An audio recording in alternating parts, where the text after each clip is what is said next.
妾有罪，求大王赐罪，千万不要殃及无辜。臣妾未誓，求见大王。臣妾有罪，求大王赐罪。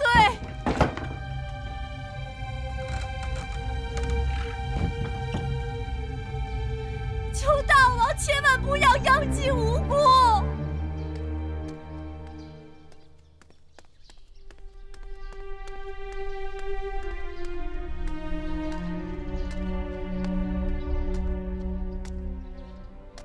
魏夫人，夫人还是请回吧，大王不会见你的。既然大王不肯见我，求大监代我呈上这封血书。夫人为何要为难老奴啊？大王从来不把这种割破手指洒点血的东西当作诚意。既然大王不肯见臣妾，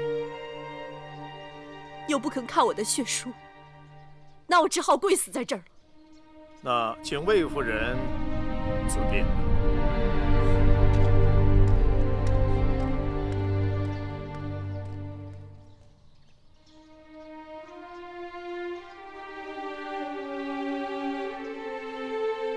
大王！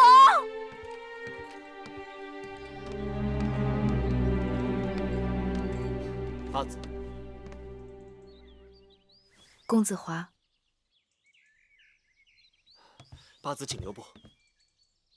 樱华有话要说。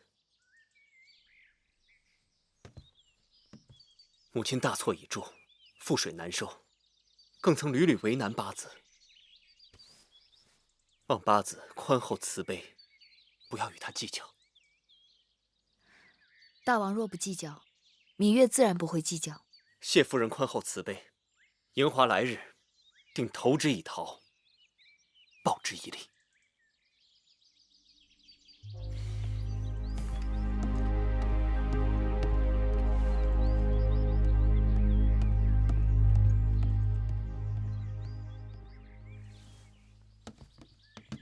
凭这么几句话就想为魏夫人开脱，也太便利了吧？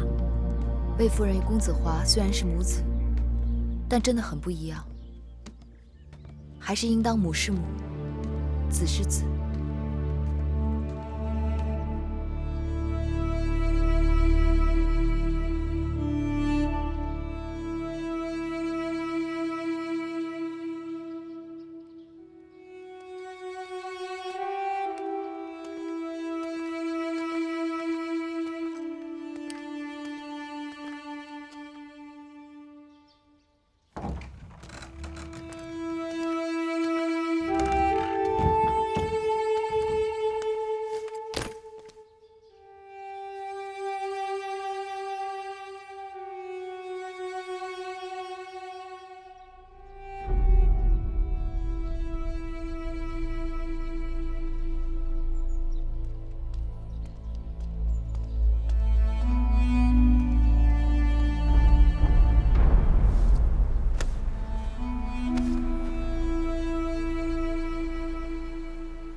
樊长史病了。是。樊长史说出当年摔下台阶的事情之后，回去就病了。老奴就这事还审问了魏长史，他把事情都担下来了。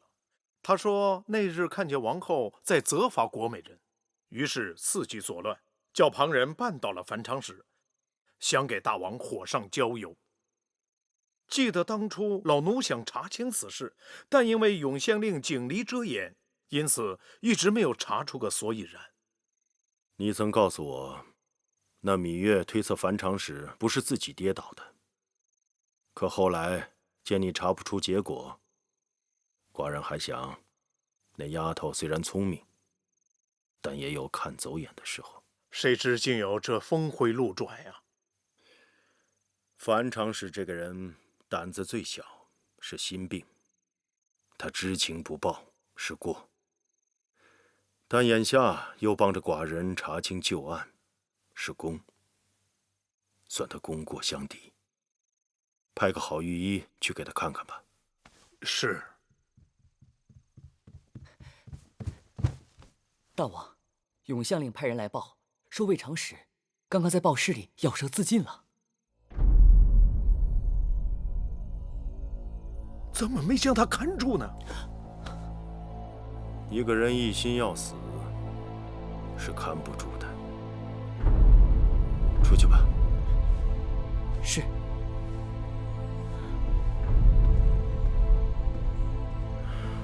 可惜啊，她是寡人宫里最懂得腌制干果的嫔妃，以后再也吃不到她腌制的蜜杏了。魏夫人还跪在殿外吗？是，已经整整1日了。公子华也来了，华儿也来了，就跪在大殿外。到此刻也已经有2个时辰了。算了，让他们起来吧。去告诉魏夫人，让她回去好好闭门思过，痛改前非，不然寡人再不让华儿与她相见。是。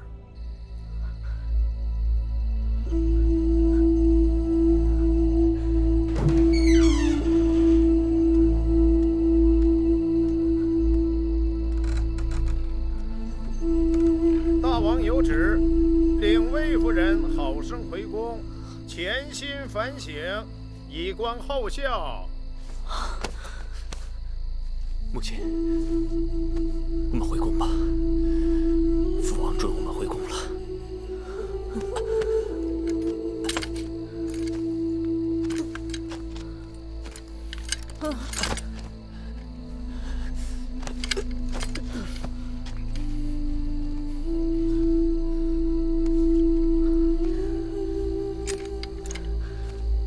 不要扶，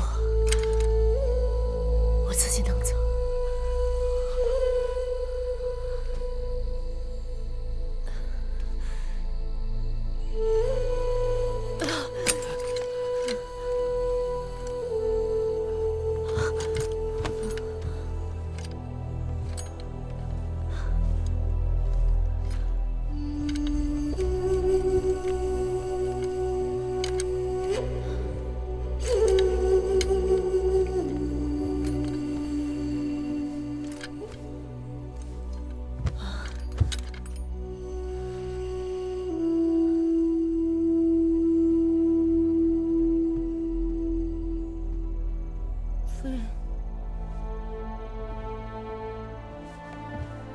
夫人喝口水吧。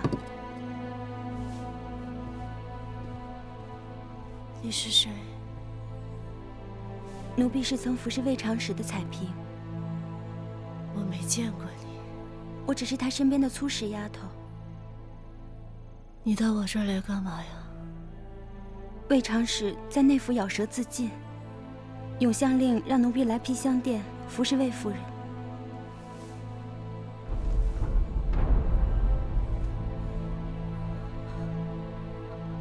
你说他咬舌自尽了？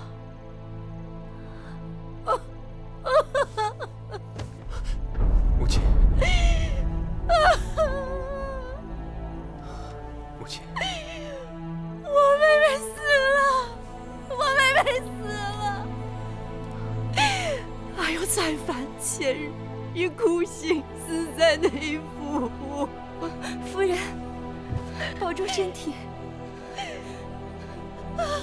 他们都是因我而死的。母亲这是何苦？请母亲莫要再伤心，身体要紧。母亲本可以有更好的选择。花儿，是母亲无能，让你也跟着受委屈了。正因为母亲行事荒唐，才落得眼下这个地步。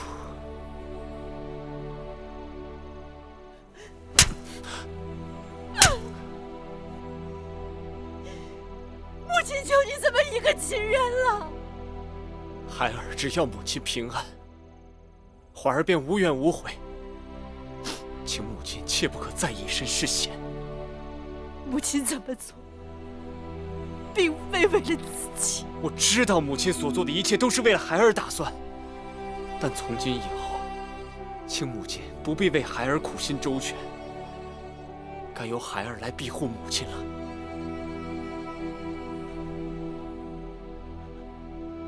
你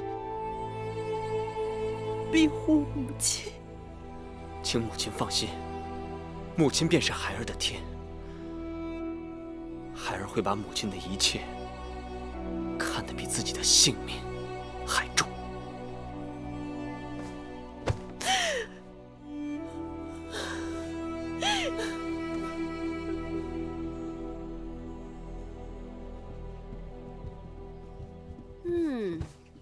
王后宫里的红枣汤甜而不腻，怎会这样适口？王后一定要交给妹妹。我还真教不得你。这红枣汤是芈月带来的，你问她吧。芈月妹妹，怎么做的？东西都是寻常的，法子却是魁梧的。把那红枣红豆用清水洗净，浸泡1个时辰，然后清水煮沸，加入去壳留肉的桂圆，再大火煮沸，文火再炖半个时辰。这红枣汤有安神补血、健脾养胃的神效，女子冬日喝它是最滋补的。妹妹，你吓死我了，这不比煎药还难呀？这可比药好喝多了。妹妹如今常在成明殿走动，定是大王也喜欢上了妹妹的红枣汤。大王爱不爱红枣汤我不知道，但是王后却是真心喜欢。你们也是幸亏有我，才有这口福，还不是看在我的份上？要不你们怎么知道这天下还有这么好的东西？哦，对了，你们知道吗？大王好像已经宽恕魏夫人了。樊长史虽说没有受到大的牵连，但被吓破了胆子，如今依旧病得不轻。因为魏夫人并没有丢失同福节，她的侍女采樊虽经内府严刑，却不肯吐口，死在内府。加之大王素来疼爱公子华，若拿不到确凿的证据，大王不会处罚他的。但他在宫中再想害人，却是不能了。我听说魏夫人已经向大王提出要抚养魏长史的儿子公子壮，他现在大约只能打大王骨肉的主意了。不行，绝不能让魏夫人领养魏长史的孩儿，不然这3、5年后，宫里又多了个与我们心意不通之人。那姐姐打算怎么办？公子壮年幼丧母，孤独可怜。我是母后，照料大王的孩儿义不容辞。我会向大王提议，由我亲自抚养公子壮。不过，魏夫人的儿子公子华一向被大王看重，谁知哪一日那魏夫人会不会于禁复燃？王后的当儿是嫡子，王后不如向大王提出，早日立他为太子。当然是嫡子，但立太子一事若过着急，反而会令得大王反感。依我看，最好等当儿长到3、5岁，性情初定，再找个机会和大王提更好。难道芈八子的意思是眼下公子当还看不出有当太子的资质？不然，为何要等？你可知欲擒故纵这4个字？凡事欲速则不达。好了，你们不要争了。今日只是姐妹相聚，何苦为了不相干的事情闹得不高兴？人之初，性本善。敢问阁下，可有见蝼蚁溺水而止之乎？此乃人之本性也。所以，我们儒家论人性，以善导之，自可罢兵止战，天下太平。好啊！儒家说得好。王公子觉得这里怎么样？热闹吧？敢问阁下，可有见幼童系折花催燕，我看到一个熟人，夺食霸王公子，物否？请自便。此乃人性本恶也，唯我法家倡导，以法相术，知其恶，治其恶，天下方能严整有序，令行禁止。此话差矣。雍大人，才能治天下。张子，民为贵，有些时未来这里比之前更热闹，是叽叽喳喳的，像个大集市。你那套人证的说法，你来都来了，凑个热闹。下一注，咱们赌一下，看谁家会赢。好啊，既然来了，就不能空手而归啊！好，你们道德家的学说好是好，但是不如我们兵家的实用。人可以贫贱，但不可以受辱；可以富有，但不可以糜烂。黄公子，国民不必好战，但必有血那是气扬我新来的一个门客公子倩，见义不为。他来自楚国，满腹经纶，只是执意不肯入朝为大王效力，所以眼下是暂时屈居在我的府中。公子倩，啊？兵家的学说虽然实用，却过于功利了。怎么，张子与他相识？啊，唉，眼花了，跟张仪之前的一个故人很相似罢了。哦，看差了。一天到晚只会空谈清净无为，于事于人有何用处？一派胡言。我们道德家的道法自然，与时迁移，应物变化，看似无所作为，实则无所不为。说得好，好，兵家好，法家好，兵家好，法家好，道德家好，儒家好啊！道德家好，道德家好，兵家好，法家好。公子，今日辩论明明是我们儒家获胜，你为何不投我们的注啊？鄙人并非不赞成儒家的克己复礼，只是诸侯相争，天下大乱，克己复礼难以实行。可就算你不赞成我们的学说，也别投法家呀！这法家治国简直是一派胡言。照他说的做，那君王们都独视、独听、独断，那岂不是一言正而天下定，一言以而天下米吗？想要富国强兵，就要依法治国，讲究诚信，法布于众，使万民知所必就，能够以法自戒，也能够监督官吏公开断案，防止罪犯法外求情。法家以为民之性饥而求食，劳而求逸，苦而所乐，辱则求荣，此民之情也。若能利用百姓趋利避害之心态，惩恶扬善，也没有什么不好。诧异，法家哪里是惩恶扬善？他们是让百姓不堪重负，苦不堪言。他们不是说民弱国强，国强民弱吗？他们要的是强义国君，而弱天下之百姓。先生，这是断章取义。法家提倡不别亲疏，不输贵贱，一断于法。君臣上下贵贱皆从法，法不阿贵，绳不绕曲。王公大臣犯法，与庶民同罪。月儿，公子所言甚是。月儿，哎，公子借一步说话。来，公子坐，领教了。张子，你快放开我！你这是做什么？黄公子死而复生，恍如隔世啊！我在里面见到月儿了。见到谁？我见到月儿了。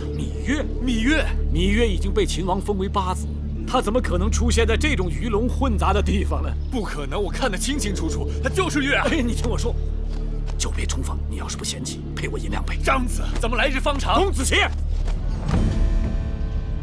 我有要事跟你谈，事关你和芈月的生死。走，来，这儿。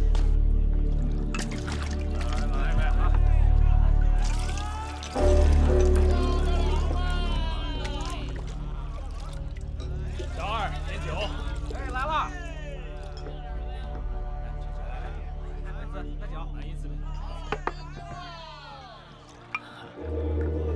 公子，我如今该叫你公子倩呢，还是叫你公子歇？公子倩吧。公子倩，公子倩，不好听啊，总是欠着别人的，做人多辛苦啊。那就随长子怎么叫吧。好，公子歇，哈哈哈，公子歇，大难未死，非常人之幸运。为什么把名字改？张子心知肚明，就不要跟我兜圈子了。你也不要再跟我兜圈子了。老朋友到咸阳绝非一日两日了吧？如今的秦宫之中，已经没有当初受人欺凌的楚国公主了，只有深受秦王宠爱的芈八子。时过境迁，物是人非，你黄歇还想做什么？我不相信月儿是个贪恋富贵之人。芈月变成芈八子，定有她的不得已。你说的对。他曾经想离开秦国到齐国去，据说是你们的约定，后来留下来，也是为了要给你报仇。无论做什么，他都豁出性命，飞蛾扑灯，只为了追押而亡的黄歇。如今，秦王做主，劫持王后车队的主使，死的死，跑的跑，罚的罚，尘埃落定。你突然死而复生回来，你让他如何面对？让众人情何以堪呢？张子，这是我和月儿之间的事情，与他人无关。与他人无关，你为何要更名改姓，藏匿在雍大人府里面？你也算一代才子，竟说出如此荤话。你也知道，秦楚联姻之后，大秦的前朝后宫里风波不断。芈月几次死里逃生，好不容易熬过来，如今有王后做靠山，加上秦王的爱惜，受封八子。你要他怎样？我不要他怎样，我只要见他。见了又如何？见了就知道究竟。知道究竟又如何？知道究竟了，就会有机会。那样会害了你，也害了他，就为一探究竟。张子，难道你有保全我和月儿的其他法子？当然有。你离开咸阳，回楚国，我给你备下盘缠，或者你想去哪儿都行。我黄歇不远千里来到咸阳，我是不会弃月儿不管的，我一定要见到他。见，一定要见啊！身为男儿，为情至上，哪管他洪水滔天就害到别人，哪怕牵累到芈月公主都在所不惜，一定要见到他。我佩服。张子，多谢你的心意，在下告辞了。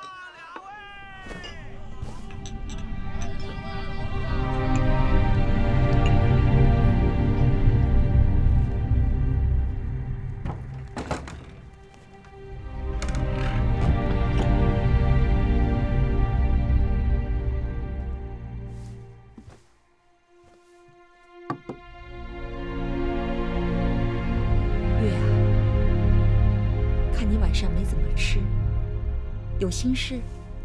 记得当初，我曾发誓，只要找到杀害子歇的凶手，给子歇报了仇，我便离开秦宫。眼下也算报了仇了。此一时彼一时，如今大王这么看重你，你又何苦还说这些没由头的烦恼自己？或许是我当初说的那些话，子歇在天之灵都听到了。怎么会呢？姑姑，若是我说的那些话，子歇都听到了，又见我改了初衷，他会怪我吗？今日你从外面回来，就一直神不守舍的，究竟怎么了？今日在四方馆，我听到有人叫我月儿，那声音好像是子歇。你定是听岔了，黄公子已经过世好几年了。是呀，可那声音我听得真真切切的。那是因为你心里一直没有放下他，思则气结，久思伤脾，情志不舒，扰乱神明。其实只有你过得好，黄公子在那边才能放心啊。既然你惦记他，等开春了，我陪你去他的墓地看看他吧。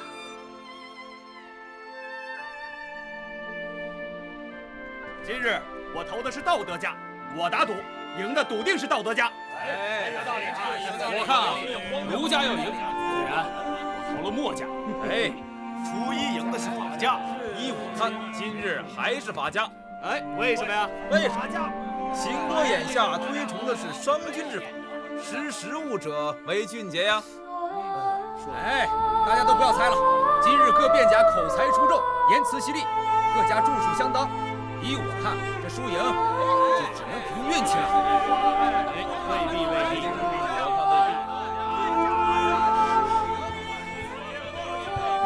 月儿，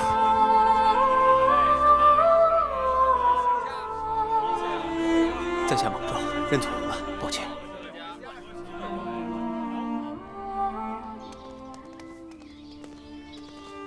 魏良人，米八子，魏良人近来可好？多谢八子惦记。上次向八子讨要了红枣汤的做法，回去吃了一阵子以后，果然立见奇效，夜夜睡得安稳。睡得安稳比什么都强。马上又是年末了，我想绣几个荷包当做打赏的物件儿。宫里针线除了樊长史，就是芈月的好。樊长史整日病病殃殃的，也不便打扰。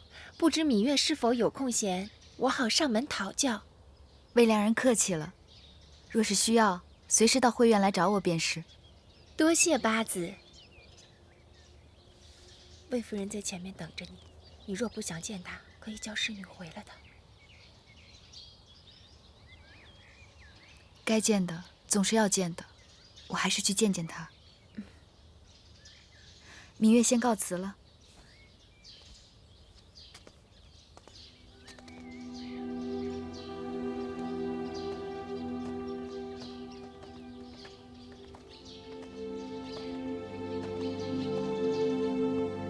魏夫人，芈月，这么冷的天，魏夫人一直站在这里，何苦要自己与自己过不去？天寒地冻，并不打紧。八子若是不嫌弃，可否借一步说话？你们先回会院，去把魏良人要的绣花样子给找出来。是。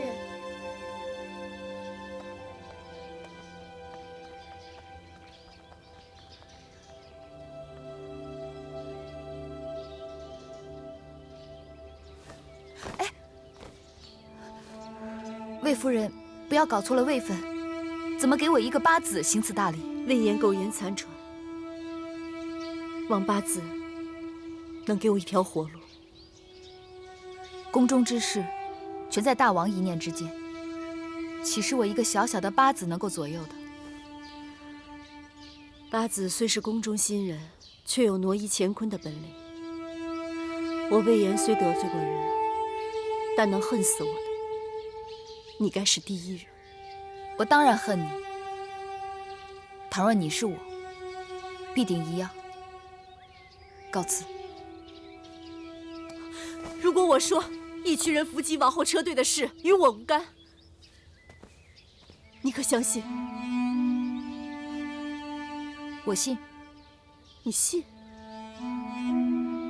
我曾经以为是你，我恨你入骨，我甚至为了报仇才贸然进宫。你下毒、挑拨、诬陷，设计害我骨肉兄弟，你所作所为毒辣阴损，却没有拖出一个后宫妇人的心计手段。收买义渠，动用大军，置整个宋驾车队于死地，破坏秦楚联姻，挑起征战。你没有这个能力和气魄，你要的是后宫的地位，儿子的太子之位。若秦国陷于内乱，四分五裂，对你来讲也是一损俱损。你只看得到眼前，却不擅长舍近求远。所以收买义渠人，该是他人的谋略，而你只是魏国棋盘上一颗小小棋子。每一个出嫁女，不都是母国的一颗棋子吗？那要看自己是否愿意了。无论怎么说，魏国的这盘棋是输了。魏长史他们用自己的性命替你还了债，大王看在公子华的份上，保全了你该有的，其余的你不该奢望。反过头想想，眼下的这一切，何曾不是因为你自己贪欲过多而受到的报应呢？这么说，你仍然不肯放过我从未有意为难过你，从何谈起放不放过？对不起，魏夫人，就此别过。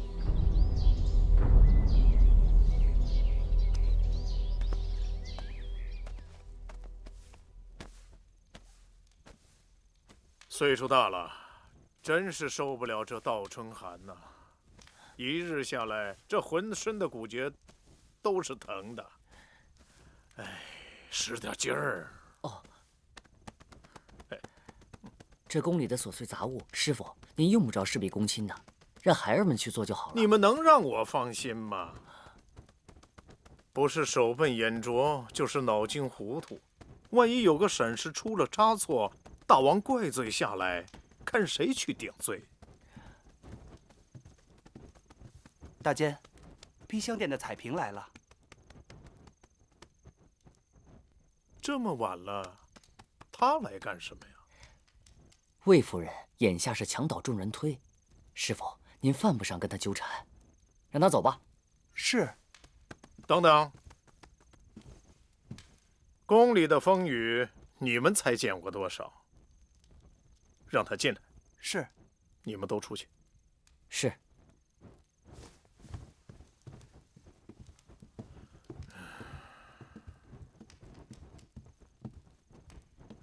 大监，什么事儿啊？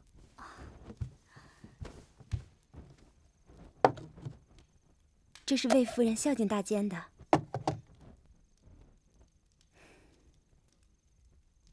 无功不受禄，这是干什么呀？魏夫人说，受大监关照多年，这颗明珠只是略表心意。回去告诉你们夫人，夫人和我都是大王的人。侍奉大王，让大王高兴，这是我们的本分。既然我们都是大王的人，这互相照应也是应该的。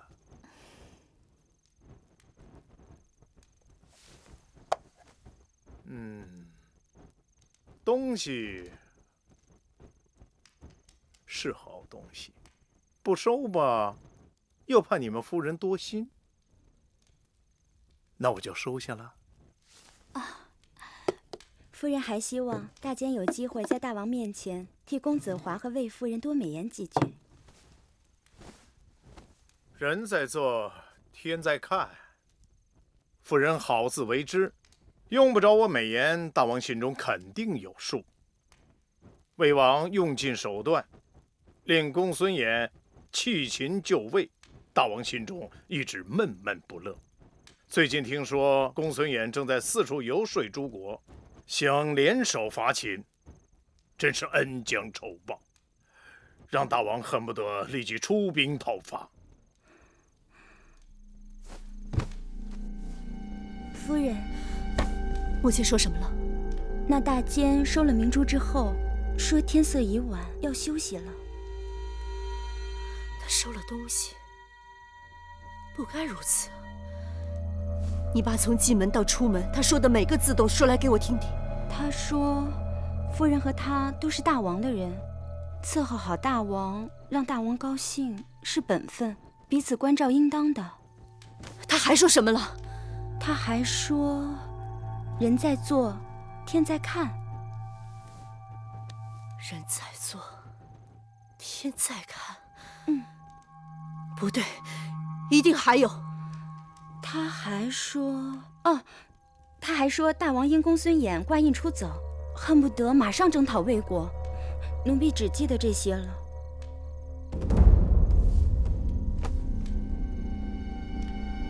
夫人，大监是说，大王有意攻打魏国。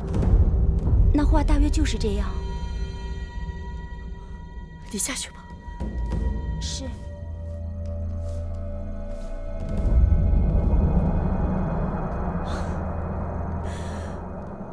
母亲，你这个眼神。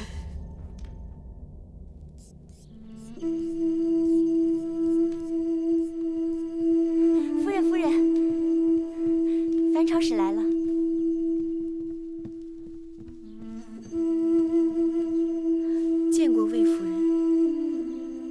樊长史许久不见，别来无恙啊。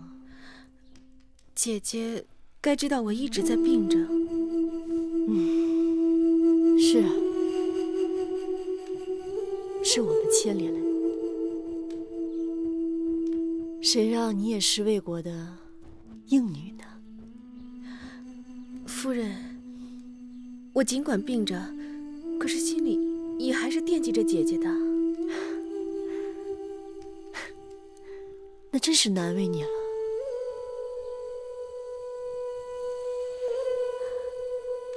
姐姐这是在做什么呢？又是笔又是墨的。我在给大王上奏折。上奏折？可是大王连你的写书都不看，他怎么会？这封奏折，大王会看的。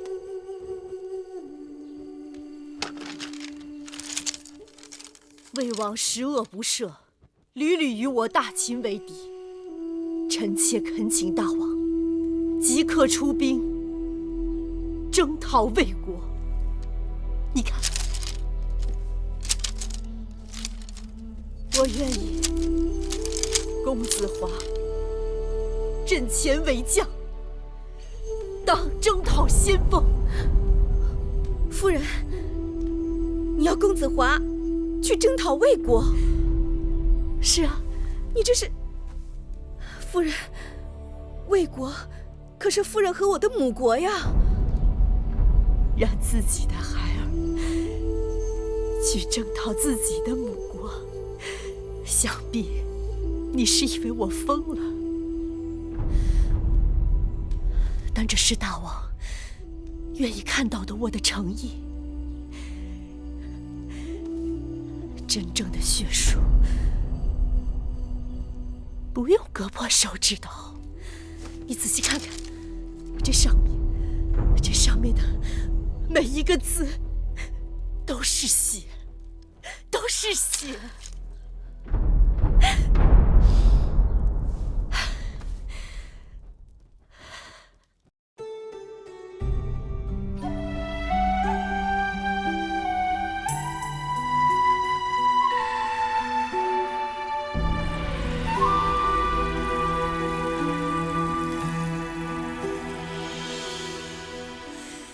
繁星如许，明月如初，前尘往事从何起数？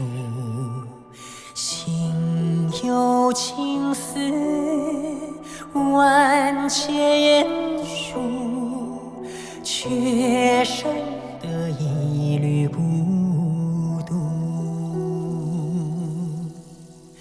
春花开谢，秋草又枯，盛衰荣辱，如何细数？泥水暖，渭水寒，换不回一人如故。尝尽悲欢离合人间苦，却怎么咫尺天涯陌路？去心诉，是一度，去情再相负。愿为你平静柔情傲骨，望尽相思红颜凋零处。我只愿与你朝朝暮暮，爱如心，恨如骨，生死再相负。愿为你永生永世守护，愿为你永生是守护。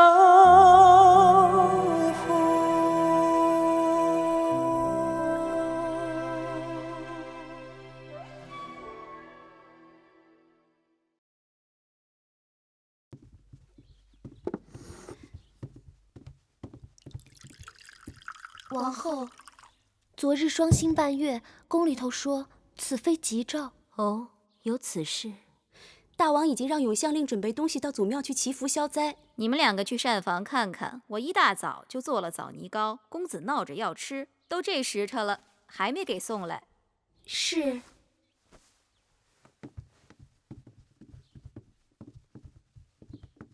王后在想什么？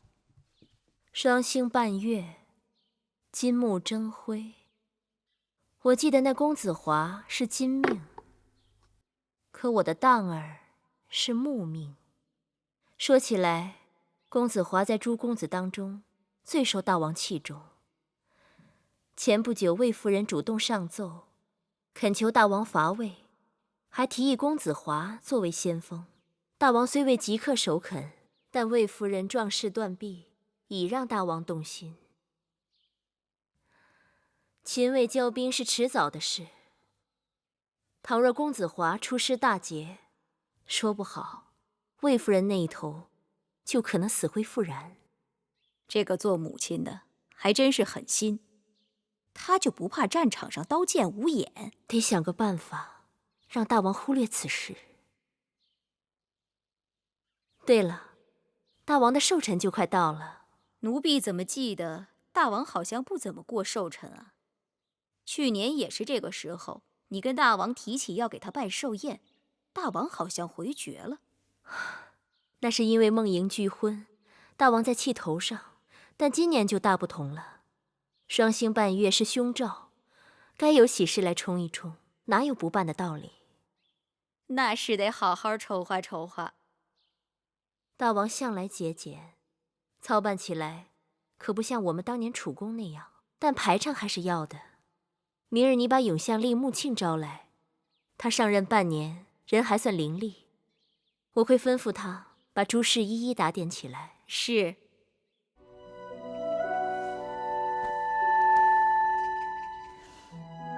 你们看看，怎么样？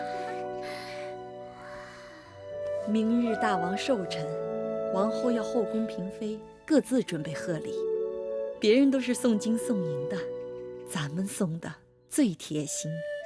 虽说是敢做的，要我看也还说得过去了。夫人的针线在宫中也是无人可比，再加上魁姑，谁还能有什么话说？当然有话。那就是好的不能再好了。哇，你们这好热闹啊！大监，拜见八子。大监免礼。给大王祝寿的。是。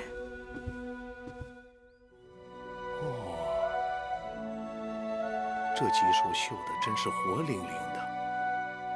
寿与寿又同音，的确很好。大监跟着大王，什么好东西没见过？能勉强入大监眼的东西，那就算是能过得去了。我夸的不仅仅是你的针线，还有你的心思。宫中不缺巧手的女人，但论慧心巧思，恐怕只有八子是第一份。大监谬赞。记得八子刚入宫的时候，从头到脚那叫个素净。如今衣裳艳丽，人也俏丽了，这可真是人靠衣裳，马靠鞍呐。大监尽拿我取笑。八子，老奴这次前来有一事相求。大监请说。近日前朝事情甚多，大王的心情不好，八子该花费点心思。借祝寿的时候，一定要让大王宽心解忧。那是自然。那老奴就告退了。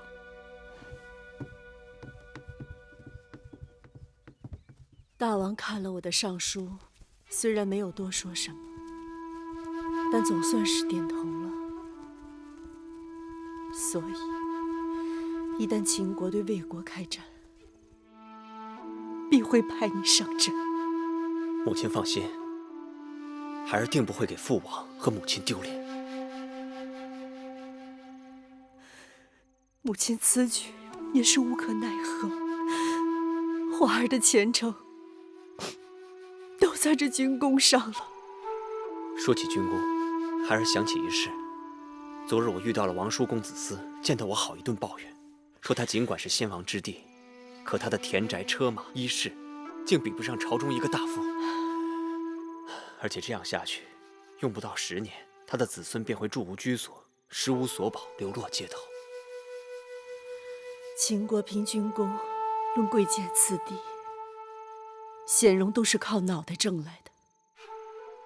我是真的不想让你到战场上去冒这个风险，但秦律规定，无战功不可世袭官位。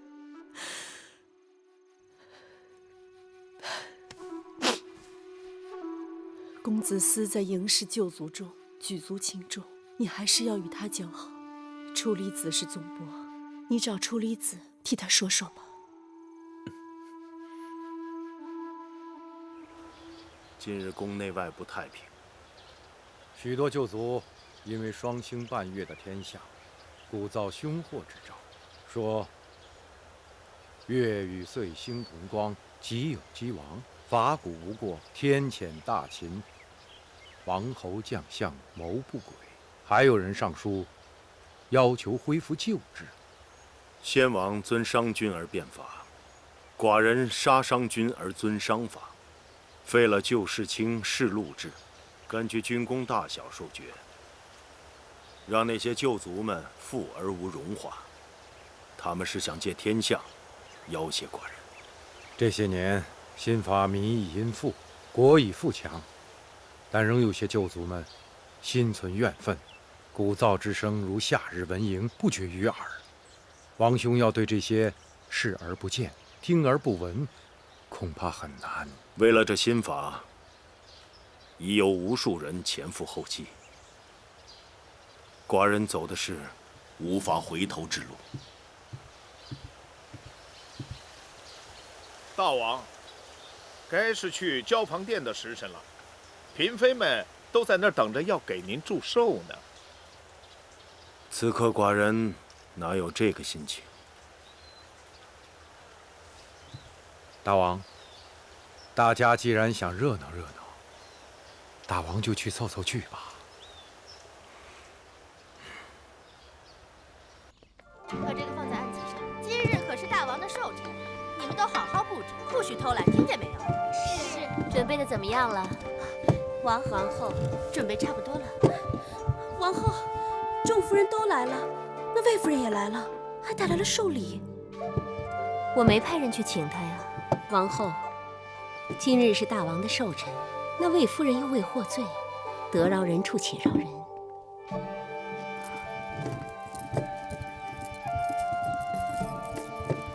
拜见王后，拜见王后，拜见。都免礼吧。今日是大王的喜庆之日，姐妹们正好聚一聚，用不着拘着。王后，木星刚刚来传话，说大王已经下朝，应该马上就能到了。快布置好，大王要来了。是。这边。看着屋子布置的，王后可没少花心思。永相令新上任，为了讨王后欢心，弄得这后宫人仰马翻的。可我听说，先王后在世的时候，大王不大过生辰的。新王后有新王后的规矩呗。大王到！臣妾见过大王。拜见大王。都起来吧。大王，快入席吧。听说王后为了寡人的生辰，已经忙了好些时日，还不是图个松柏长青、日月长明的吉利。王后辛苦了。算不上辛苦，只求大王欢喜。姐妹们也都准备了贺寿的礼物，臣妾特地叫人训练了一班歌舞女妓，为大王助兴。王后和爱妃们的心意，寡人领了。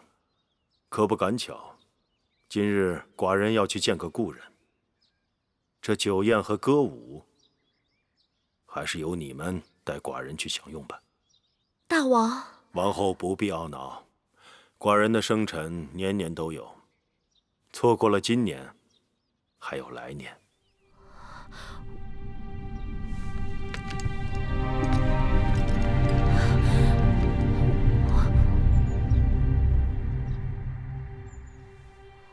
故人？哪一位故人？一定是大王看中的故人。大王的心思可不是我们这些做臣妾的能猜测得到的。说来也不奇怪，这些年大王并不重视自己的生辰。大监，王后，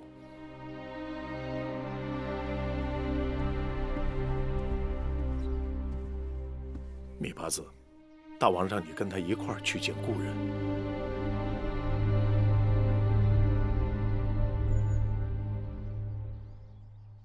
米八字，请。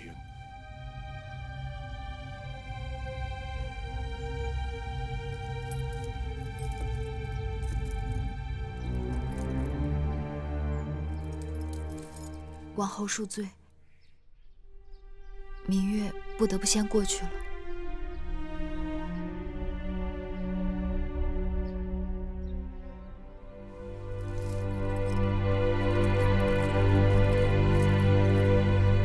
大监，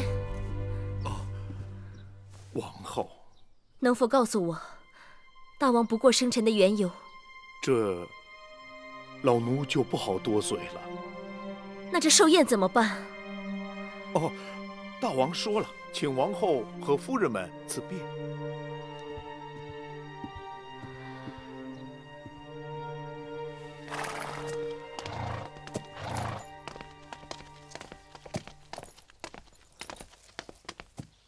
大王，大王，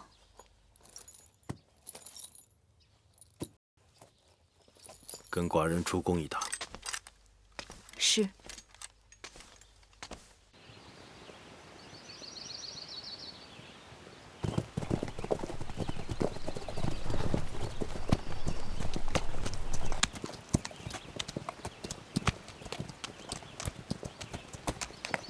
你怎么不说话？大王想要芈月说什么？你总该问问，今日到底随寡人要去何处？大王若想告诉我，自然会告诉我。难道你一点没有小女子那种好奇心？芈月不知道大王喜欢小女子，那下次芈月随大王出行，一定喋喋不休。寡人就是喜欢你这个脾气，千万别变。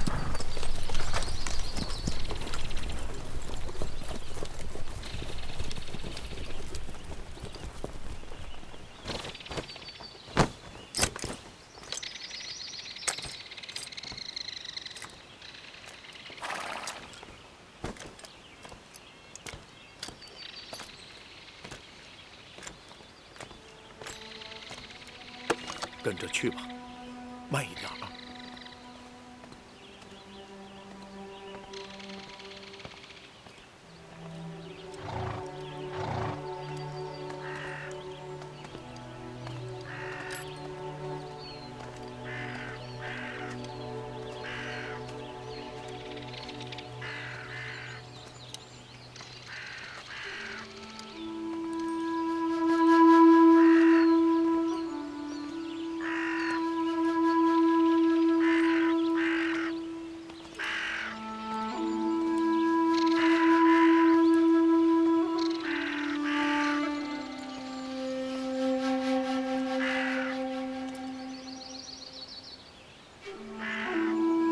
祭品放好。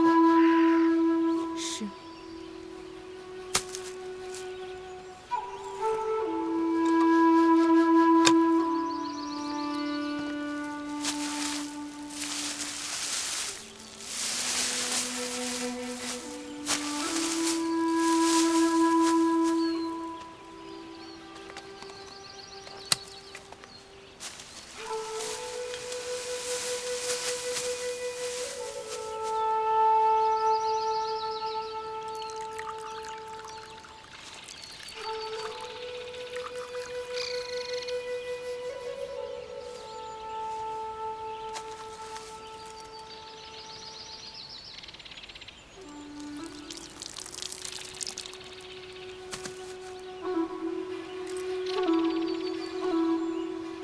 自君之后，世上再无一人可与你比肩。寡人一直以为，公孙衍能做寡人的另一个你，但没想到他逃离开秦国，与寡人去渐行渐远。当初你离开秦国的时候，可也怀着满腔恨意。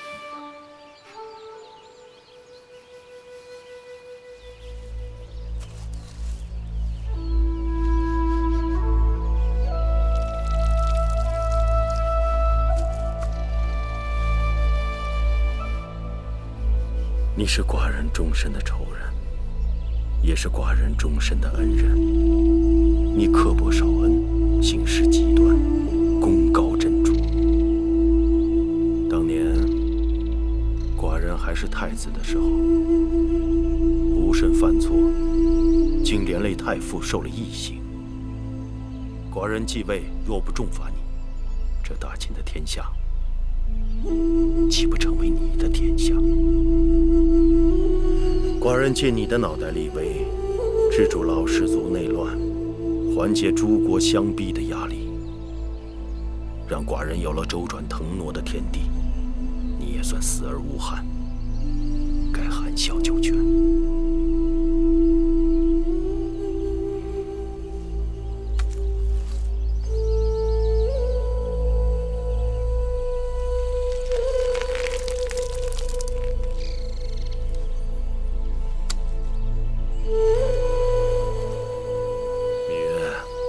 现在知道这里面埋的人是谁了吗？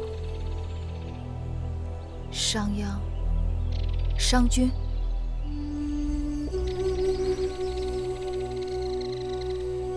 商君之墓为何会在这样一个荒芜之地？寡人继位后，将商鞅以谋逆之罪五马分尸，曝尸于世。后来商鞅的门人悄悄收起残尸，准备带到魏国去。经过关卡的时候被查获，弃尸而逃。当地守将草草将其尸身埋葬于此处。大王这些年有时素佛出宫，原来是来祭奠商君。商君与寡人可谓祸福相连。世人有谁知道，商君去世之日，也正是寡人的生辰。难怪这些年，大王很少过生辰。芈月，既然你已知道此事的全部底细，事关重大，切不可向任何人提起。你明白吗？臣妾明白。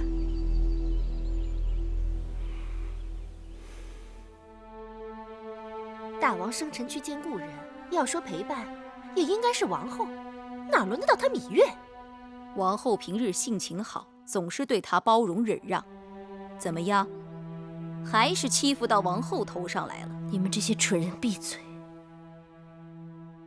大王出行要谁陪伴？岂是他一个芈月能左右的？我伤心的是，大王出行，明示于他，却隐瞒于我们。芈月那狐妹子手段，我们又不是没见过。你们只知道以色示人，芈月偏偏用的不是你们想的那种手段。自古后宫，谁不是以色示人？以色示人，色衰爱弛。况且大王并非爱色之人，我对大王真心，大王未必珍惜。大王想要的是懂得他心思的人。莫非芈月有读心术？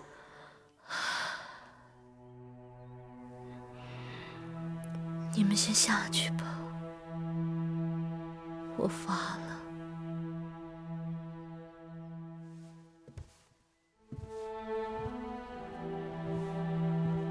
王后1日没吃东西了，这菜都凉了。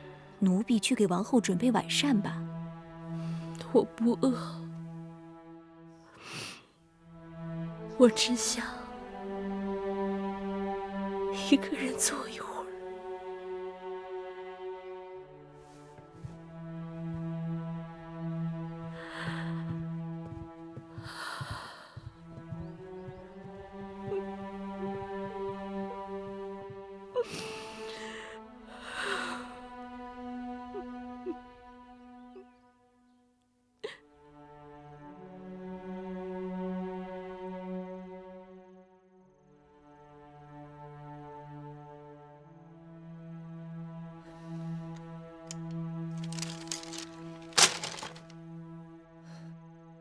月儿，今日之事，只怕是真的得罪了王后。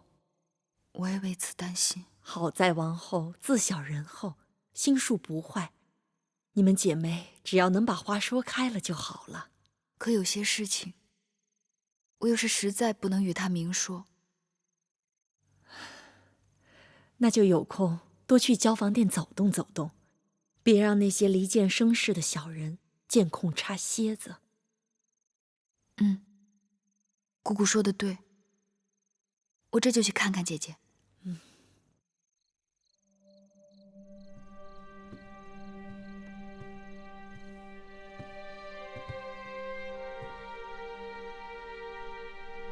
姐姐，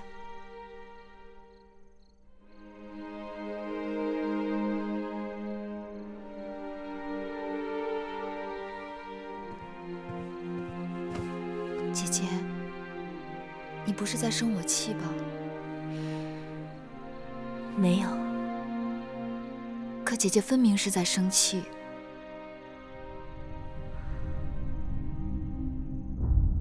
那你就告诉我，你今日与大王去了哪里？见了哪位故人？这就是我特意要来见姐姐的原因。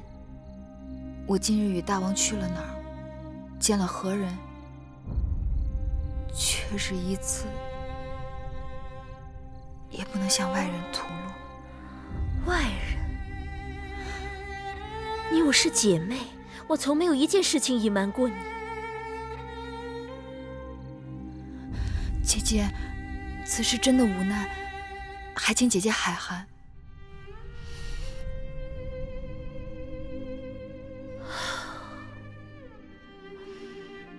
既然如此，你来我这儿，还不如不来。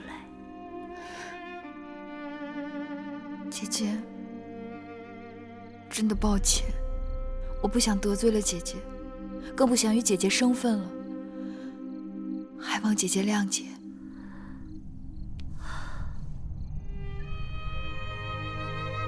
回去吧。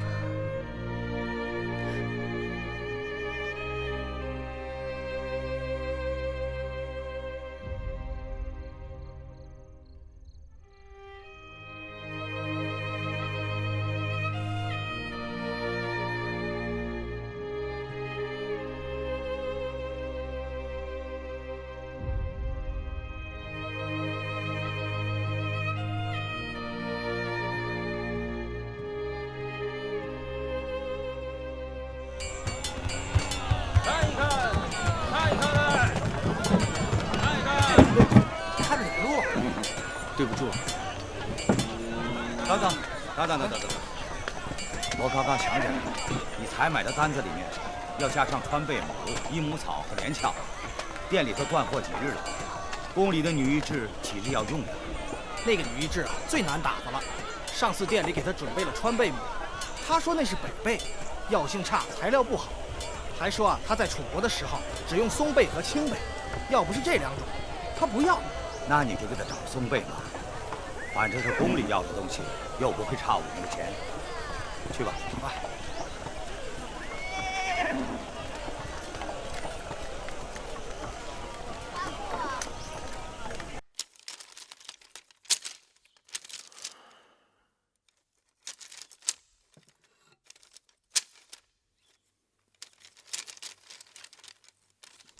母监，水。哦，是大王。天太热了，该让永相令给各宫发送兵了。今年的天儿热得特别早，往常都是夏至才开始送兵，可眼下离夏至还有小半个月呢。等夏至到了，寡人要出宫去祭地。上回生辰寿宴，寡人撒了王后他们的兴。这次夏至，赏些好衣料、首饰给后宫，让王后操持着办，也让他们高兴高兴。是。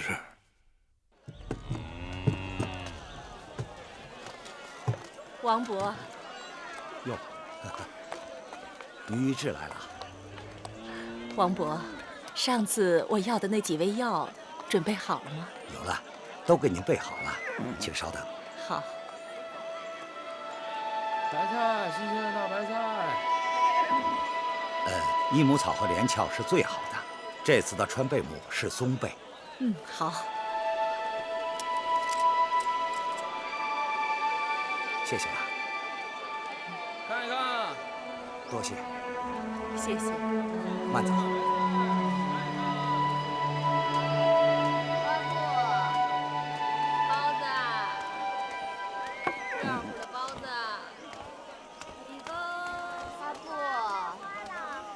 姑姑，你，姑姑别来无恙。黄公子，不错，你没死啊？九死一生。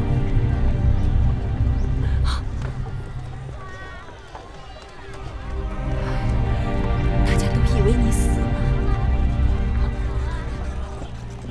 芈月进了宫，被大王封了八子。我知道。那此时你在这咸阳城里做什么？孤魂野鬼，隐姓埋名。想必你一定是受了很多苦。你和芈月真是命途多舛呐。姑姑，你若真的是怜惜我，就帮我送封书信给月儿王。我想让他知道，黄歇并没有死。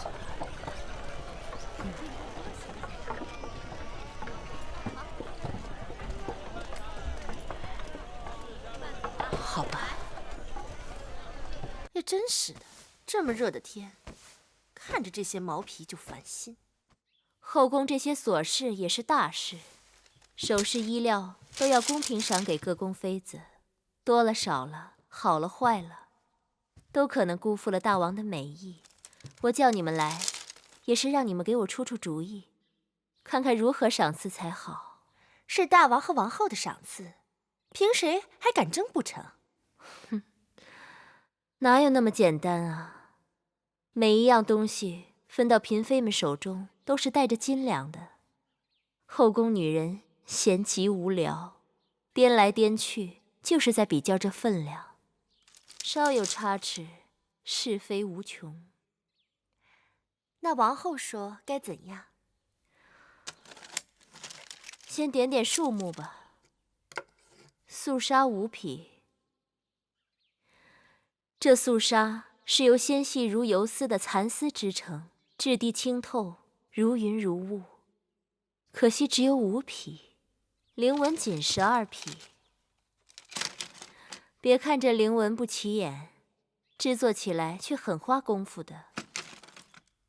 举纹锦24匹，皱纱16匹。王后，芈八子来了，让他进来。是。哎呀，最近几日，芈八子往王后这儿跑的可真勤呢。拜见王后。免礼。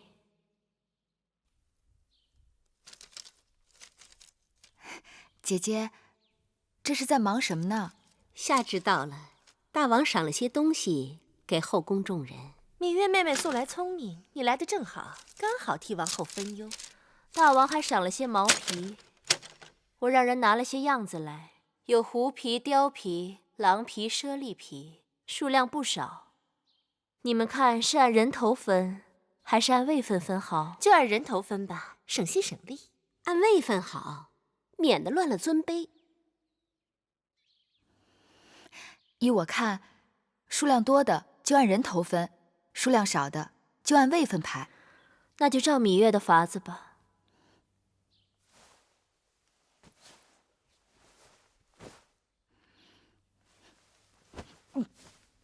哟，妹妹怎么了？这皮子味好重。芈月妹妹这身子可真金贵呀，王后在这忙活这么久都没嫌味儿重，你这刚一来就受不住了。八子，你这是哪儿不舒服了？月妹妹，快坐下歇息。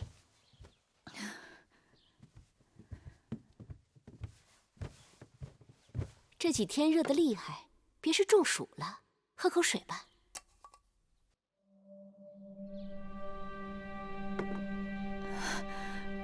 不知怎么的，我就突然觉得恶心。珍珠，去太医院叫太医。是。天气这么热，是人都会觉得不舒服。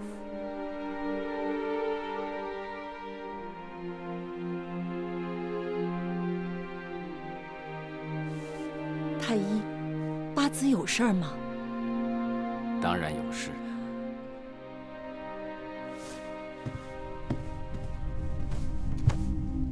禀告王后，芈八子有喜了。你说芈月有了身孕？是的，王后。恭喜芈八子。恭喜八子。八子。香儿，多加点冰块，八子怕热，然后再去膳房让他们熬点小米粥，那东西养胃。是。慧儿，再去拿个厚的软和的褥子过来。是。大热天的，弄那么一个厚褥子干嘛？傻丫头，你是不怕，你肚子里的孩子怕。八子，大王来了。别动，别动，坐着别动。有什么地方不舒服吗？怎么了？你们怎么突然都把我看成面人了？一捏就碎啊！从此你在寡人眼中胜过金枝玉叶，捧着怕摔了，攥着怕化了。木见到宣师殿禀报这个消息，寡人真是欢喜。这孩子来的意外？为何意外？寡人等他已经等了许久了。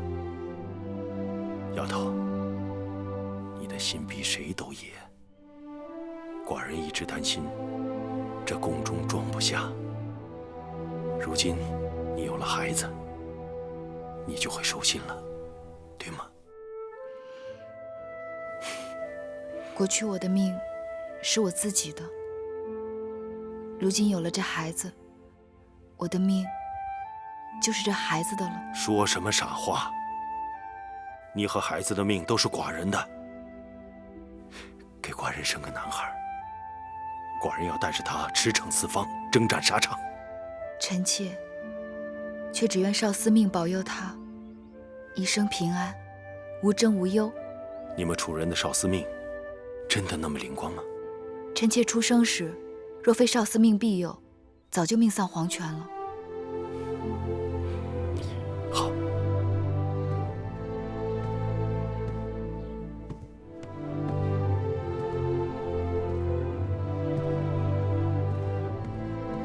大王，拜见大王。免礼。你八子有了身孕，寡人打算把八子的保胎安胎之事交给你们两人。李密，你主管诊脉下药，医治亲自调理芈月的饮食。你们要悉心打理，切不可有任何差池。是。是。慧儿，你看，哪来的黄雀啊？永香令让我拿来的，说是大王赏的。八子现在有身孕了，不能外出，怕她闷得慌，让两只小鸟陪陪她。把鸟拿来。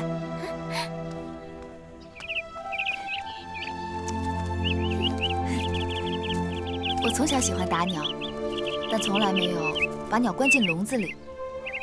把它们挂在屋檐下吧，让它们日日给你和孩子唱歌。关在笼子里，本就是他们不情愿的，鸣叫又怎能动听？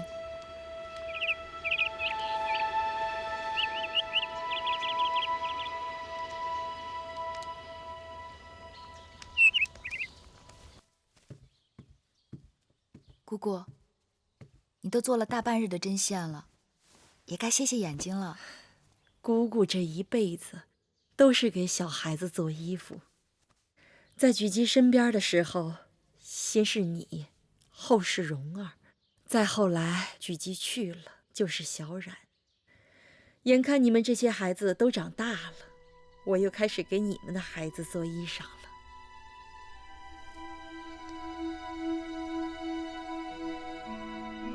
姑姑，我们都是你的孩子。姑姑能给你的孩子做衣裳，心里高兴。月儿也要有自己的骨肉了。要是你娘亲跟举基能看到，该有多好啊！娘亲和举基定想不到，我会有一日嫁到这秦宫来。以你小时候的野性子看，无论是嫁到哪个后宫，都是管束不住你的。可如今，我就跟那黄鸟一样，关进笼子，想飞也飞不出去了。这世间就再也没有以往的芈月了。智姑姑，八子该喝安胎药了。智姑姑，大王让你到会院来照顾我，辛苦你了。只要你好，你腹中的胎儿好，我再辛苦都不算什么。女医治是看着你出生的人，如今又要看着你的孩子出生了，也是缘分。智姑姑，听你说起过你的独子金儿这2年到咸阳来做生意了，如今也该娶亲了吧？金儿去年娶的亲，眼下媳妇有了身孕，我也是要做祖母的人了。智姑姑好福气。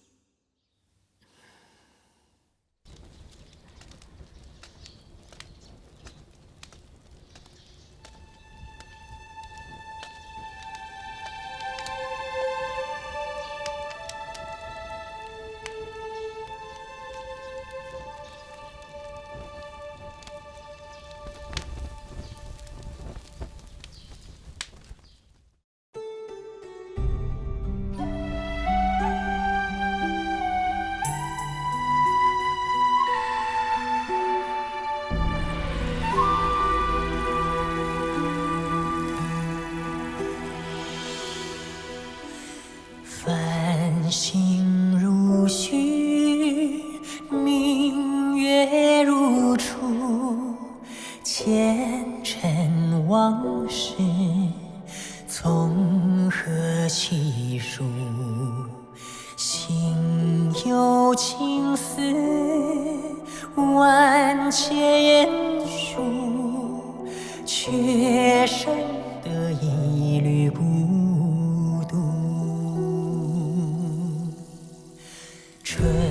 花开谢，秋草又枯，盛衰荣辱，如何细数？你水暖，为谁寒？换不回一人如尝尽悲欢离合人间苦，却怎么咫尺天涯陌路？去心诉，是一度，去情再相负。愿为你平静柔情傲骨。望尽相思红颜凋零处，我只愿与你朝朝暮暮，爱如心，恨如骨，生死再相负。愿为你永生永世守护。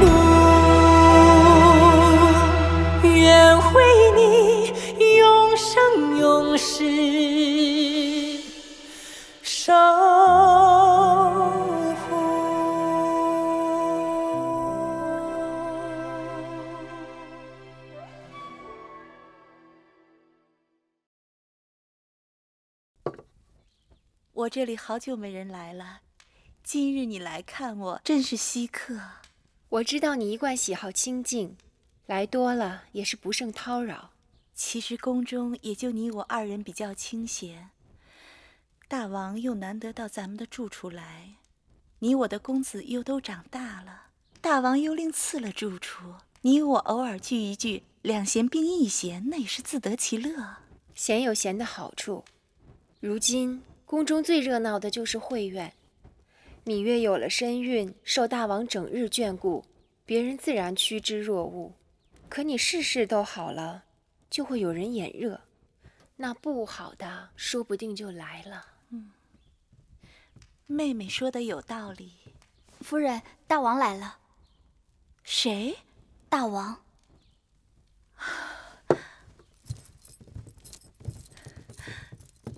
拜见大王。好久都没有来了，闲着无事，来看看你。你也在这儿，可见寡人今日是来对了。多谢大王。宫中都说长宁殿清雅宁静，可惜太大，太过冷清。大王说的极是，偌大的宫殿只住着我们主仆几个人，自从焕儿搬出去，臣妾也觉得冷清了不少。既然嫌冷清，寡人就安排个人跟你一起住，如何？多谢大王体贴，臣妾正缺个妹妹作伴呢。你看芈月如何？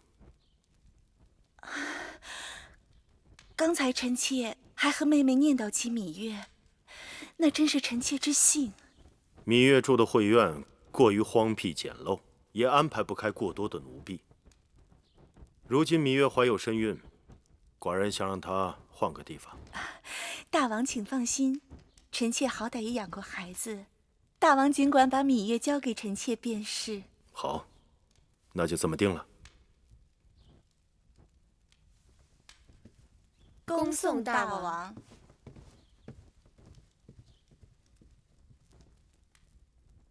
哎呀，真是怕什么就来什么。大王既然已经开口了，你推也推不掉，倒不如欣然接受。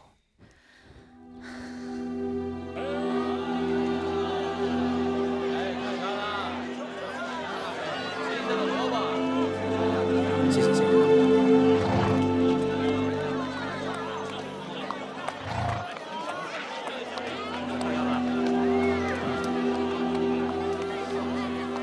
公子歇。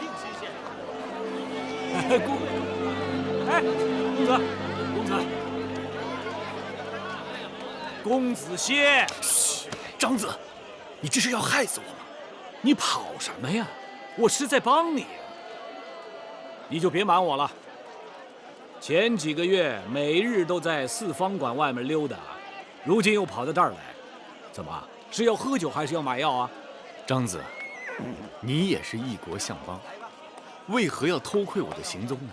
偷窥？我告诉你，有两种人会偷窥，一种是真惦记你的，一种是真想算计你的。你说我张仪会是哪种人？我一直想帮你，你就是不听我的劝。离开咸阳吧，我还可以给你备个盘缠。到了外面之后，以你的才华辅助一国君王，前程定不在我之下。像你眼下这样一意孤行、执迷不悟，啊，你一定会累及他人，伤害无辜。张子，你的话也有道理，多谢你的奉劝。芈月也是太过分了。唐夫人毕竟是大王当太子时身边的旧人，在后宫的位分，除了王后，无人可比。让她住进长宁殿，也许过不了多久，芈月就想搬进交房殿来了。王后，你听说了吗？为了讨芈月的欢心，大王竟然让人在宫中给芈月建了个祭祀少司命的神祠。我们跟随王后嫁入秦国，哪个不是入乡随俗？祭祀朝拜，后宫都有定制，凭什么只有她能破例？还不是因为她有了身孕？有什么了不起的？后宫的女人，哪个不会怀孕？哪个不会生孩子？你也服侍过大王，为何你就没有身孕？王后，说那么多有何用？大王宠她，怀孕是迟早的事。有了身孕更得宠，也是情理之中。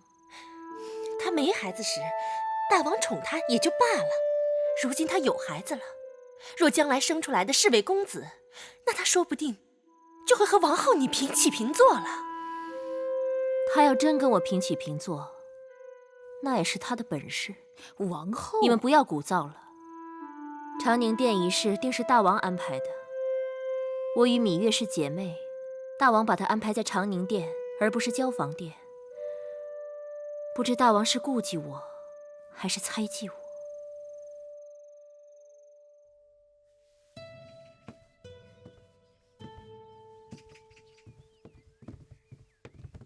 王后，芈八子来了。妹妹，姐姐，妹妹快请起。自打妹妹有了身孕，也不常出来走动，让姐姐好生惦记。说来古怪，我腹中的孩儿定是个贪睡的，弄得我每日做什么都打不起精神，只是瞌睡不断。我怀荡儿的时候，不也是辛苦？那时行事莽撞懵懂，开罪了大王，被禁足在交房殿。幸亏有你，我日子才好过些。芈月与姐姐手足之情，我为姐姐做什么都不过分。此话应当由姐姐来说。我在后宫身为王后，理应为妹妹遮风挡雨。可你入宫这些年，也吃了些苦。好在苦尽甘来，怀上了大王的孩子，终身都有了依靠。姐姐真替你高兴。哎，你来，过来看看。你觉得这个地方如何？刚刚经过小院，这院子幽静清雅，再过几日桂花飘香，定别有一番风景。我打算让人在朝阳处种些腊梅，在这后院再种些青竹，这样无论冬春都有景色可看。姐姐想得真好。这偌大的交房殿，正殿有我住着，东西2个偏殿，一个由孟昭氏和景氏占着，还有一个就是眼前这个了。说起来也比正殿小不了多少，一直都空着，也怪可惜的。今日我请妹妹来，就是替姐姐拿主意。妹妹一向心思奇巧，帮姐姐看看这地方还需要添什么摆设。月啊，你看王后今日叫你到交房殿，是不是还有别的话要说？她没说出口的话，应当是她最想说的。王后不会是……我何尝看不出她的心思？她既没说出口，那我只好装聋作哑。我常常会想起当年姐姐与我的亲近，眼下的疏离，真叫人心寒。舌头跟牙齿都免不得打架，若有合适的机会，还是要和王后修好。此事已与唐夫人和芈月说妥，永相令也带人去给长宁殿重新挑选了陈设。王后却有异议，这是为何？芈月不仅是臣妾的应试，更是臣妾的亲妹妹，臣妾与她一向亲近。如今芈月有了身孕，理应住到交房殿，由臣妾亲自照顾。大王却让她到唐夫人的长宁殿。知道的人会说，唐夫人为人稳妥，大王考虑周全。不知道的，还以为臣妾容不下自己的亲妹妹，硬要把她赶到唐夫人那儿寄人篱下呢。那依王后之意呢？交房殿是后宫最大的殿宇，正殿由臣妾住着，东偏殿由孟昭氏和景氏住着，可西偏殿整个都空置着。与其让芈月去打扰唐夫人，倒不如让她搬到交房殿来。寡人只是想，荡儿还小，又有那公子壮需要你随时照应。他不是你亲生的，相处起来可能不容易。大王放心，这些事都是臣妾的分内事。只可惜那公子壮与荡儿相差太多，弄得荡儿总是一个人在教坊店里孤单单的。若有了芈月的孩儿，两个人可以相依相伴，一同长大。王后如此识得大体，体贴贤良，就照王后说的办吧。谢大王。我要木头小人打架！我要木头小人打架！大小人打架！荡儿，怎么了？受什么委屈了？告诉我，你想要什么？我要木头小人打架！这是怎么了？这木头小人是玳瑁姑姑从宫外买来的，做的精巧，还会打架。公子喜欢至极，用小刀破开了小人的肚子，想看看里面是否藏有小鬼。结果木头小人碎了，再也不动了。这孩子，荡儿乖，莫恼。婆婆给你做枣泥糕吃，好不好？我要吃枣泥糕，我要让木头小人打架。荡儿乖，母后再让玳瑁姑姑再去买几个小人啊。既然这样，玳瑁姑姑，明日你再去宫外叫那个匠人再给荡儿多做几个小人，他要多少斤就给他多少斤好了。是。荡儿，没事了啊。玳瑁姑姑再去给你拿几个小人。好。怎么样？看看我这桃仁，这是我店里的好东西，做的特别的精致。怎么样？来一个这是我自己做的这有点意思。我向你打听一下先前我记得在你这儿买过一对会打架的木头小儿拿回去家里公子喜欢，想再买几对。早就没有了。你以为那是一般的小玩意儿？相传那是鲁班的弟子偷艺学的。你能买到一对，那是天大的运气啊！你可知那弟子的下落？那种人，那都是神龙见首不见尾，没准早就驾鹤成仙了。哎，你再瞅瞅这些小玩意儿，有没有喜欢的？挑一个吧。新鲜的果子。姑姑，姑姑跟我来。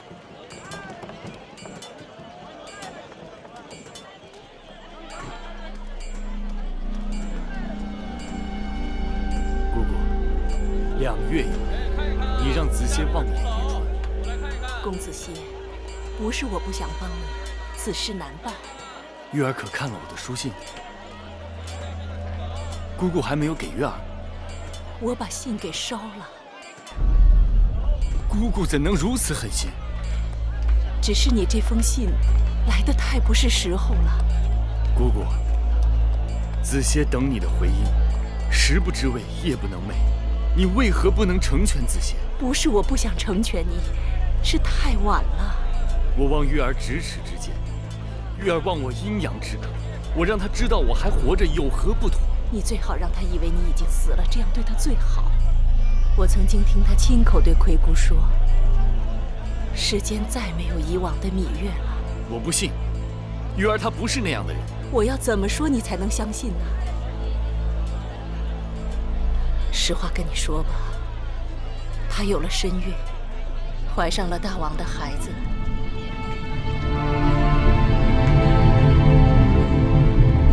公子，还是把芈月忘记吧，只当过去是一个梦。抱歉。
可看清楚了，那真是公子歇，绝无差错。奴婢在楚国时跟公子歇见面又不是1次2次，音容笑貌一望便知。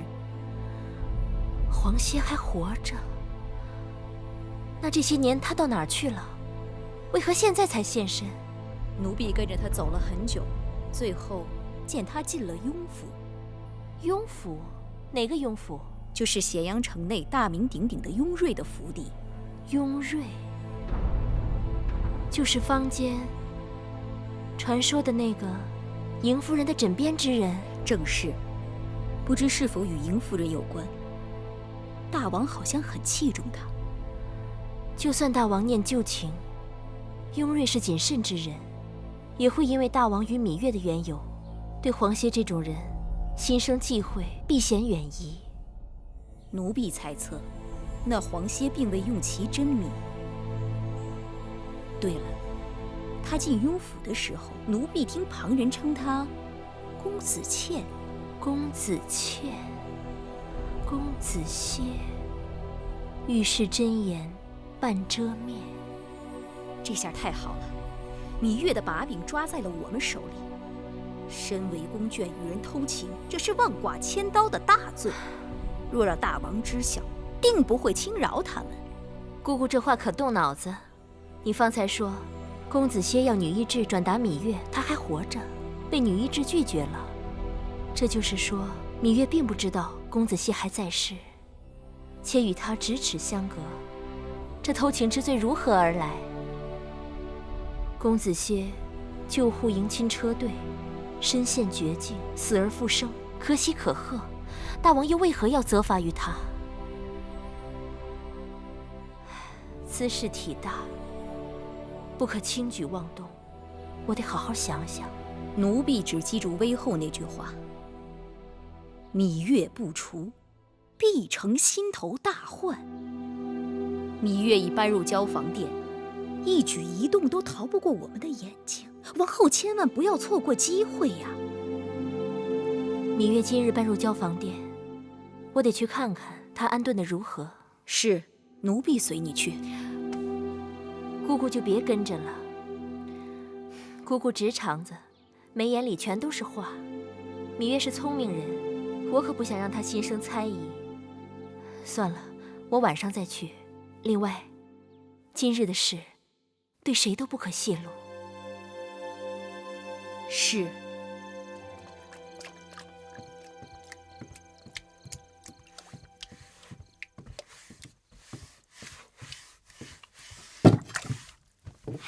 刚开始啊，我还担心挺不容易一个好住处落空了，没想到这交房殿比长宁殿还要好。那是当然，有大王的眷顾，谁敢不敬咱们三分？那当然。你们两个丫头也太大胆了，这等话也敢乱说吗？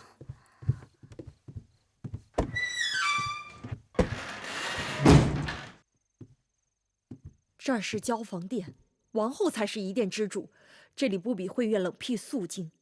这么多人同一屋檐下，人多口杂，行事要处处小心。你们若想惹是生非，且不讲八子处罚，我先将你们撵出去。姑姑恕罪，我们不敢了。起来吧。是。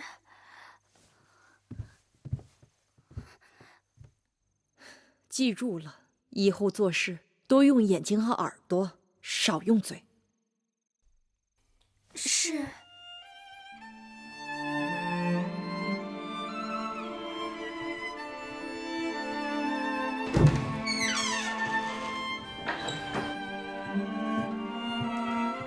八子，是姑姑。月儿，快喝了这碗红枣黑豆黄芪粥，是姑姑刚刚给你熬好的。我眼下不饿，一会儿再喝吧。忙了一日，晚膳的时候又没有多少胃口，这可怎么是好啊？是啊，就算你不饿，你腹中的孩儿也该饿了。你眼下是一人吃两人饱啊。孩儿听到没？两个姑姑都说你饿了，就算娘亲不吃，也要替你吃。八子，王后来了。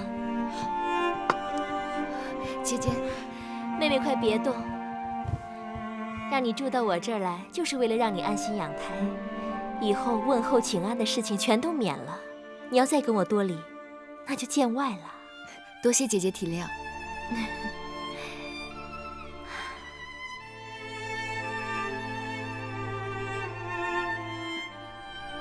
智姑姑让妹妹喝的，可是红枣、黑豆、黄芪粥啊？是。这粥倒是安神养脾胃。当年我有喜的时候，智姑姑让我喝的也是这种粥。话是这么说，过去也没觉得什么，但自打有了身孕之后，一闻见那豆子的味道就觉得腥气，怎么都入不了口。这样啊，智姑姑，可有其他方子调理一下？明日奴婢可以给八子试试薏米山药粥。这粥是如何做的？将薏米加入精米，放入锅内，加水煮粥，待粥快成时，加入去皮洗净的山药小段，煮至山药软糯即可。若八子喜甜，吃时可加入少量的蜂蜜和桂花。这口味听起来不错啊，那就给妹妹换这个口味吧。是。智姑姑妙手仁心，不知救了多少痴男怨女和小儿性命。来日我一定禀报大王，重重的赏你。王后言重了，若无他事，奴婢退下了。你搬进这交房殿，对这摆设布置，还有没有不中意的？姐姐精心筹划，玉儿道谢都来不及。你住过来，有何需要，随时跟我说，我让他们安排就是了。多谢姐姐。你们都先下去吧。是。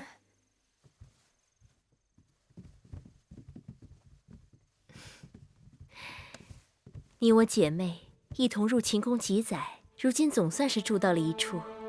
想起当年在楚宫，你我一同住在高堂台，一起任性玩耍，有多少快活。姐姐，你还记得这个吗？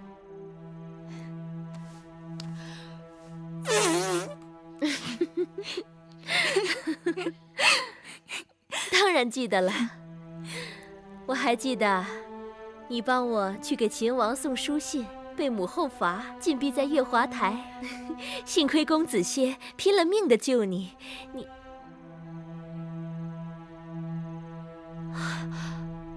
该死，我不该提这些。无论姐姐提与不提，当年之事都历历在目。子歇在世时，他是玉儿的性命；如今子歇去了，玉儿的性命也跟着去了大半。如今能顾念的，只剩下这腹中的孩子。这话听了都让姐姐心疼。说起来，妹妹如今在宫中是集万千宠爱于一身。姐姐痴想，如若公子歇还活在世上，妹妹会如何选择？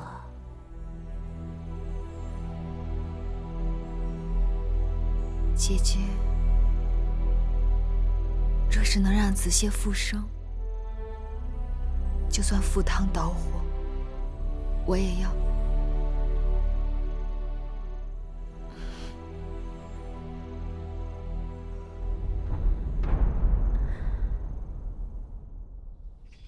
到了北郊行宫，把信交给邢夫人，就说菊花已经开了，过几日我去她那儿喝菊花酒。是。慢点，公子。这是怎么了？公子倩为何这样？大人，昨日公子倩一夜未回，今日一早有人发现他睡在一家酒馆门前。将公子扶进屋内，好生照应。是。走，公子。大人，公子倩最近不知怎么的，日日在外面胡闹，不仅喝得烂醉，还常常打碎酒家的东西。要不是看在雍大人您的面子上，那些酒馆老板早就报官了。内府今早上送来的菊花，让你们都过来看看，有喜欢的挑几盆叫下面的人端回去。王后姐姐这儿自然都是好东西，姐姐随便分派了就是。哎，芈月妹妹怎么没来？人家哪看得上内府分派的东西？大王已经特别赏她了，院子里到处都是，不用来了。哎，大王日日来交房殿，却只去芈月的房中，赏的东西都和大家的不一样。他芈月眼中还有没有别人？大王去看芈月，是去看他未来的孩儿。你要有本事，你也可以怀上身孕。芈月有身孕，不能服侍大王。我想，也该由你们2人尽尽本分了。孟昭氏虽然年长，但行事不如景氏，稳妥细致。我已经跟穆坚说了，今夜就由景氏去承明殿，侍候大王。多谢王后。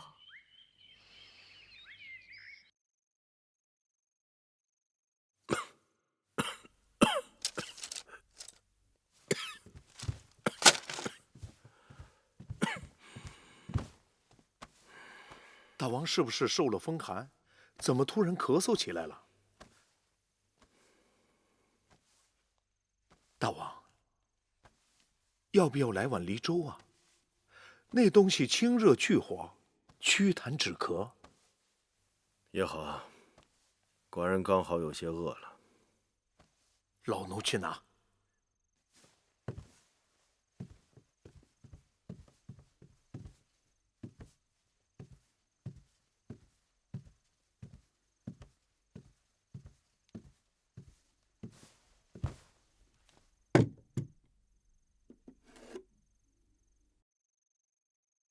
大王，怎么会是你啊？王后听说大王近日辛劳，偶感风寒，亲手给大王做了梨粥，让臣妾送来。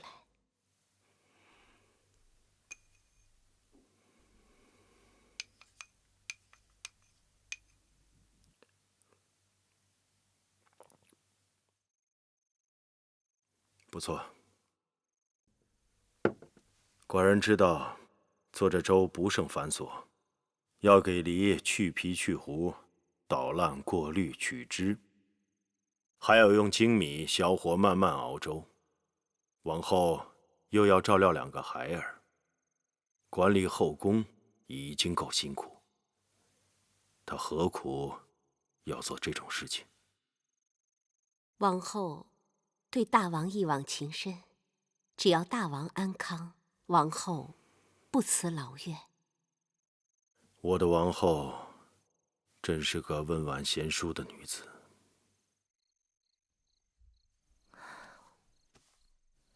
我觉得还是不要的好。珊瑚，我今夜要睡香枕，去给我准备一下。是。姑姑，去把那红枣鹌鹑汤温一温。王后睡前还想喝碗汤，姑姑去温就是了。王后，你忘了，你已经让景氏去了承明殿。人是我派去的，我又怎会忘？是。大王，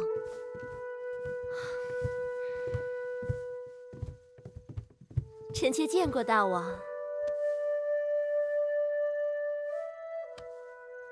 王后今夜光彩照人。臣妾身为后宫表率，没有蓬头垢面，便被大王打去。寡人今日喝了你亲手做的梨粥，突然想过来看看你。臣妾知道大王政务繁忙，不敢肆意打扰，只想提醒大王保重身体。王后温柔敦厚，是寡人之大幸。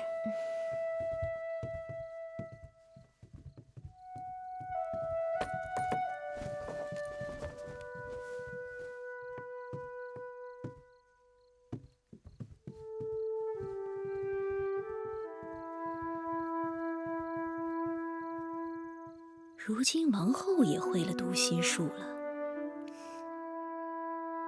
公子，记住，公子真厉害。大儿的力气大得惊人，这木球我拿起来都费力，他随手一丢数10次都不用停歇的。寡人的孩子自然英武不凡，但像荡儿这样的神力，的确少见。王后，快给我扔过来！记住了。大王，吃个点心吧。公子真厉害。看来，上天命中注定，要荡儿助他父王扫荡诸国，称霸中原。寡人欣慰，10几个儿女，一个比一个更有出息。眼下，芈月也有了身孕，芈月聪慧，她的孩儿必像母亲。记住啊，记住。荡儿尚武，勇武果断。芈月的孩儿应当尚文才好，一文一武，助我营祀扫荡天下，定摧枯拉朽，势如破竹。来，扔过来给父王。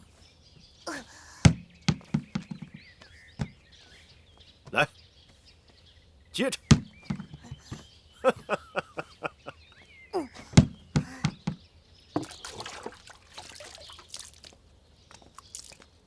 姑姑，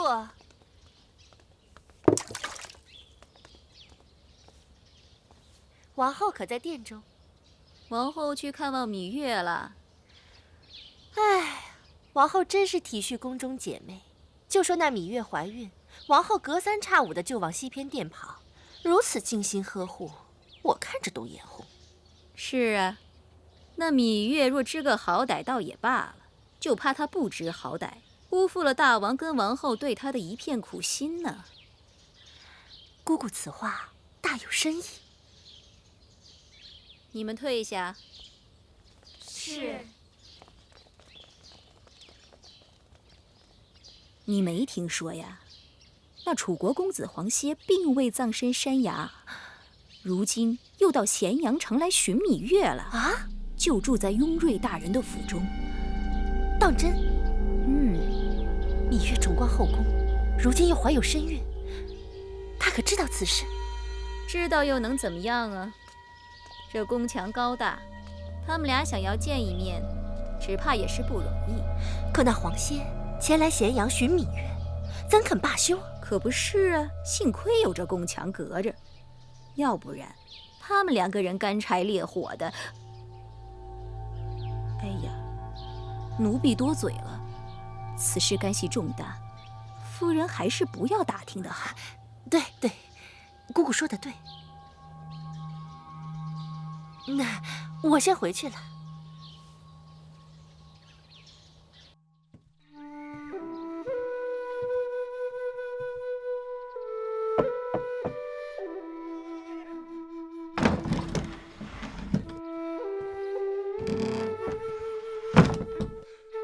公子感觉可好些了？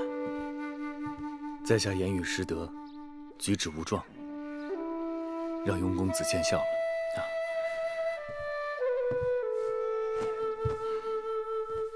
公子在我雍府暂且栖身，如遇有难处，可直言相告。我黄倩感念雍公子知遇之恩，只是我生性喜欢漂泊，遇事放任为俗，难以在一地久居。过几日，我便打算离开咸阳，回楚国了。公子有经纬天下之术，乃盖世英才。若公子执意要走，盘缠自有雍瑞筹措。但雍瑞真心挽留公子，在秦国入朝出仕，收获于君王之家，也不枉费你才华一片呢。子倩领会公子一番好意，只是我的本性不堪出世，去意已决。你打一出世，就倚靠少司命垂帘庇护。大王特意在宫中修了少司命神祠，以后初1、15的吉日，我们都可以来祭祀了。本来想约姐姐一同去的，可姐姐说返场时久病不愈，他要去探望一下樊长史。米八子恕罪，奴婢有要事相告。你是何人？为何如此慌张？奴婢也是豁出了性命，若不是事关公子歇，奴婢怎敢这般鲁莽？无论子歇如何，他已经不在人世了。八子错了，公子歇他没死，就在咸阳。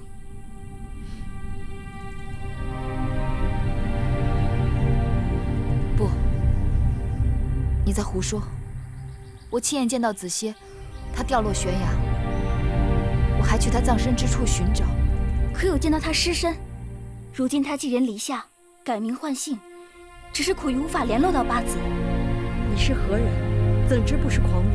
我也是楚国人，在楚宫中伺候太子恒。南薰殿曾经失盗，幸亏公子歇出面为我洗清了嫌疑。王后出嫁时，我被指派为粗使奴婢陪嫁到秦宫。公子歇曾对我有大恩，奴婢愿以命相陪。谁人能证明你说的是实话？姑姑可以去盘询女医治。公子歇在世的事，他早已知晓。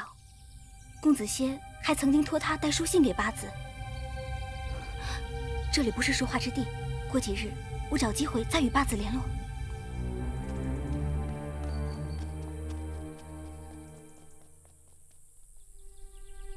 月儿，月儿，他说子歇还活着，此人来历不明，我们不能轻信。可他明明说子歇还活着。怎么会这么巧啊？在这儿遇上妹妹了。方才我去看了唐夫人和樊长史，那唐夫人也就罢了，樊长史不仅自己身子弱，孩子也多病。公子通比荡儿要大半岁有余，可那身量比荡儿还小一个头，看着都可怜。妹妹怎么了？看你脸色不好，莫不是病了吧？也许是受了风吧。有身孕的人最怕受风了，怎么这么不小心呢？我不舒服，想先回去了。不妨，快回去歇息吧。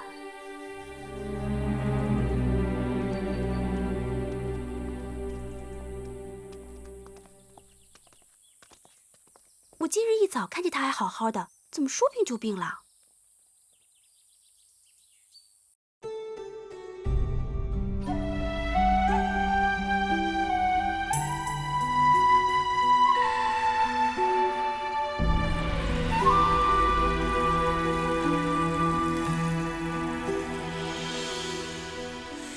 繁星如许，明月如初，前尘往事从何起数？